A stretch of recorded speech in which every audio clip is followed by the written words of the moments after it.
Welcome, spiritual warriors. You have built a beautiful life. You have dreams, you have goals, you have love. Yet, in the quiet moments, do the shadows gather? Does the shadow of fear whisper about all that could go wrong? Does the shadow of doubt paralyze your next move? Does the shadow of an old resentment darken your present joy? These are not mere moods. They are invaders in your sacred kingdom. What if you possessed a tool of immense power, capable of commanding these shadows to disperse? A tool so potent it could turn darkness into light and chaos into peace. Florence Scovel Shinn taught that you already have this tool. You use it every moment of every day, often unconsciously. This tool is your word. Let us ground ourselves in the foundational teaching of Florence Scovel Shinn on this subject. She declared, "Man's word is his wand, filled with magic and power." Think about that. Your words are not empty sounds. They are vibrations. They are creative energy. They are commands sent out into the ether to shape your reality. The question is, are you using your wand to build a palace or a prison? But this wand is also a sword of the spirit. And like any sword, it is two-edged. With one edge, your words can create health, success, and love. With the other, the words of fear, doubt, and hate can cut down your own good and bring forth the very things you dread. Today we learn to wield this sword consciously to vanquish our inner enemies. Let us first face the great lion in our path, fear. Fear is an illusionist. It takes a small possibility and, using the power of your own words, builds it into a terrifying monster. You say, "What if I fail?" And you hand fear the first brick. You say, "I'm afraid I'll get sick," and you hand it another. You are building the phantom you dread with your own creative power. You do not reason with fear, you command it. Shinn taught to speak directly to the situation. When the thought of failure appears, you must use your sword. You declare, "You are a false illusion. You have no power over me. I am a perfect child of God, and my success is divinely ordained." You are not asking, you are stating the higher law. The second enemy is more subtle: indecision and doubt. This is the state of a house divided against itself, as Shinn would say. It is the voice that whispers, "Is this the right path? Maybe you should wait. What if you're wrong?" This inner static short-circuits your power and leaves you stranded at the crossroads of life, afraid to move in any direction. The sword against doubt is a command for clarity. You must stand your ground and declare, "I have the mind of Christ. I am divinely guided. I now receive the definite, unmistakable lead for my next step. The path is made clear and bright." You are commanding the fog of your own mind to lift and your intuitive faculties to take over. The third enemy is the deadliest, for it is a poison you willingly drink: resentment and unforgiveness. Holding on to a grudge, replaying an old hurt, speaking ill of another, these are words that create toxic chemistry in your own soul. You think you are harming the other person, but you are only chaining yourself to the very pain you wish to escape. The third enemy is the deadliest, for it is a poison you willingly drink: resentment and unforgiveness. Holding on to a grudge, replaying an old hurt, speaking ill of another, these are words that create toxic chemistry in your own soul. You think you are harming the other person, but you are only chaining yourself to the very pain you wish to escape. We have identified the enemies. We have understood the nature of our weapon. Now we move to the armory. A sword is useless if it is not sharpened and practiced with. We will now forge the specific affirmations, the sharp-edged commands that you will use to win your freedom. Your practical exercise is to create your personal armory of affirmations. Take a journal, divide each page into 2 columns. On the left, you will name the enemy. On the right, you will write the sword of the word that vanquishes it. Step 1. Name your fears. In the left column, be brutally honest. Write down a specific fear that haunts you. For example, fear of failing at my new business venture, fear of public speaking, fear that my health will decline. Name the lion. Step 2. Forge the sword. Now, in the right column, write your counter affirmation, your sword. Make it active and present. Opposite fear of failing, write, "This project is a divine idea and it cannot fail. It is a brilliant success now." Opposite fear of public speaking, write, "I am a perfect channel for divine expression. The right words are given to me." Step 3. Name your doubts. Now, address indecision.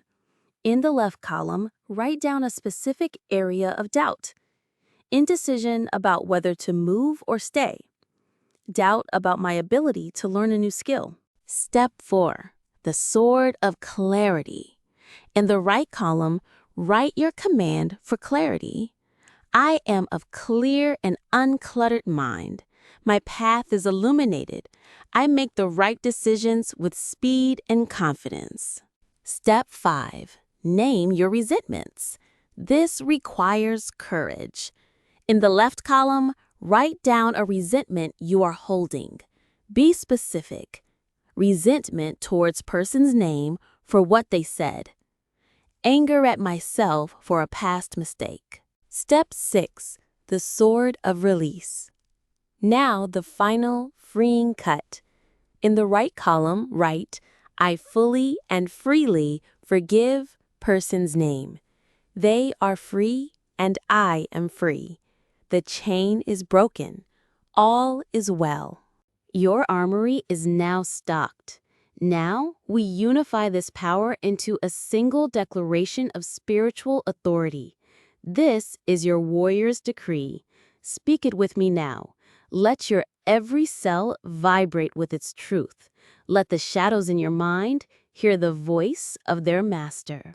I stand fearless in the face of illusion, for I am armed with the sword of truth.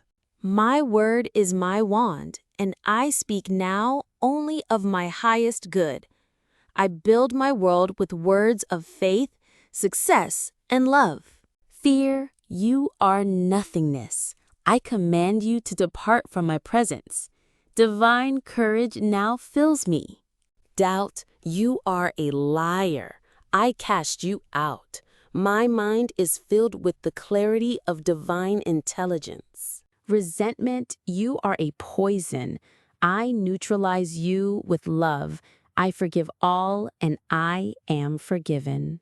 I am the master of my word, and therefore the master of my world.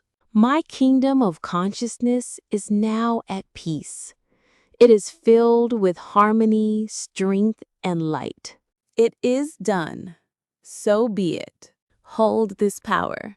Feel this authority. This is your natural state. You were not born to be a victim of your own thoughts. You were born to be the ruler of your inner kingdom. Remember the teachings of this day. Your word is your sword. Your inner enemies, fear, doubt, and resentment, are illusions that you can command to disperse. Name them, face them, and speak the word of truth that dissolves them. This is the path of the spiritual warrior. Build your armory today. Do not wait. Take one fear, one doubt, and forge your sword for it. Speak the words out loud. Feel their vibration. Wield your power. The more you use your sword, the sharper and more effective it becomes. Thank you for training with us. May you walk forward not in fear, but with the quiet confidence of a master who knows the power they possess. Until next time, speak your world into being. Welcome back, wise souls. Have you ever felt that your life is a constant battle? You struggle against your circumstances, you fight your own anxieties, you wrestle with difficult people. You are exhausted from the effort of trying to hold everything together, to control every outcome. But what if I told you that the very act of struggling is what's keeping you stuck? Now, imagine a different approach. Instead of fighting the current, what if you could harness its power? What if true strength wasn't found in resistance, but in a wise and powerful surrender? This is the great paradox and the profound secret of the law of non-resistance, a cornerstone of Florence Scovel Shinn's teachings. Let us anchor ourselves in the core principle from Florence herself. She taught that infinite intelligence, or God, works in a state of absolute non-resistance. She wrote, "There is no resistance in omnipotence. Therefore, it is the line of least resistance." When you align with this law, you align with omnipotence itself. You stop using your limited human will and start using divine power. This alignment is an active process, not a passive one. Shinn called it casting your burden. It's the conscious decision to hand over a problem you cannot solve to the infinite intelligence that can. She explained that your only responsibility is to have perfect faith in the outcome. The how is not your business. So, what does resistance look like in our daily lives? It's the anxious forcing of your will upon a situation. It's trying to make puzzle pieces fit where they don't belong. It's arguing with reality, complaining about what is, and constantly replaying negative scenarios in your mind. It is the friction between your ego and the divine flow. In your career, resistance is obsessing over a promotion, constantly checking your email for a response, or feeling bitter about a colleague's success. This anxious energy actually repels your good. Non-resistance means performing your work with excellence and peace, knowing that the right position and recognition will find you at the perfect time, because your faith is in the source, not the company. In relationships, resistance is trying to change the other person. It's the constant nagging, criticizing, and wishing they were different. This creates a tug of war that drains you both. The path of non-resistance is to hold the divine design of the relationship in your mind, a picture of harmony and mutual respect, and let go of the need to control the other person's behavior. Letting go is not simply giving up. It is a powerful 3-step spiritual practice. It's a conscious act of will, not a sign of weakness. Let's break down this divine process. The first step is let go. This is the mental act of releasing your tight grip on the problem. You stop overthinking, you stop trying to figure out the how, the when, and the who. You consciously decide to cease the mental struggle. You admit to yourself, my human will cannot solve this. I release my need to control this outcome. The second and most crucial step is let God. This is where you actively hand the problem over. You cast your burden. You can say out loud, infinite intelligence, I give this situation of, name the problem, to you. I cast this burden on the Christ within, and I go free. You are transferring the responsibility from your limited self to your unlimited higher self. The third step is let's go. This distinguishes non-resistance from passivity. Having cast your burden, you now act with faith. You dig your ditches. You go about your day with joyful expectancy, listening for intuitive leads, and acting on them without hesitation. You are not waiting. You are actively cooperating with the solution you know is on its way. We have explored this profound spiritual law. We see its logic and its power. But a law is only useful when it is applied. How do we take this beautiful theory and use it to calm the storms of our actual everyday lives? Let us now move from principle to practice. Your practical exercise is the ritual of release. This is a powerful symbolic act to signal to your subconscious mind and the universe that you are genuinely letting go. Find a quiet time and space. Step 1. Articulate the burden. On the piece of paper, write down the specific situation you are resisting, the problem you are struggling with, the outcome you are trying to force. Be honest and clear. For example, my struggle to find a new job, or my fear about my relationship with name. Step 2. The prayer of release. Now hold the paper in your hands, close your eyes, and say these words from your heart. Infinite intelligence, I now cast this burden of, read what you wrote, upon you. It is too heavy for me. I release it completely. I trust you to handle it in the perfect way. I go free knowing that your perfect solution is now taking its place. Step 3. The symbolic release. Now, as a final, powerful symbol, safely burn the paper. Watch the flame consume the words. As you see it turn to ash, feel the burden lifting from your shoulders. The problem has been transmuted from a heavy solid into light and energy. The universe has accepted your offering. Please do this with extreme care and safety. Now, to anchor this new state of non-resistance in your daily life, you need a tool for the moment, a mantra to use whenever you feel the old habits of worry and control creeping back in. This is your mantra of non-resistance. Repeat it with me. Let it become your default setting. I release the need to know. I trust the process. My good is now flowing to me. I am on the path of non-resistance, and I am at peace. Breathe in that peace. Let it fill the spaces that worry used to occupy. This is not weakness. This is alignment with the greatest power in the universe.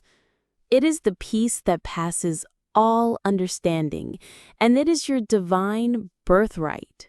Remember the profound lesson of today. Your struggle is the only thing holding you back.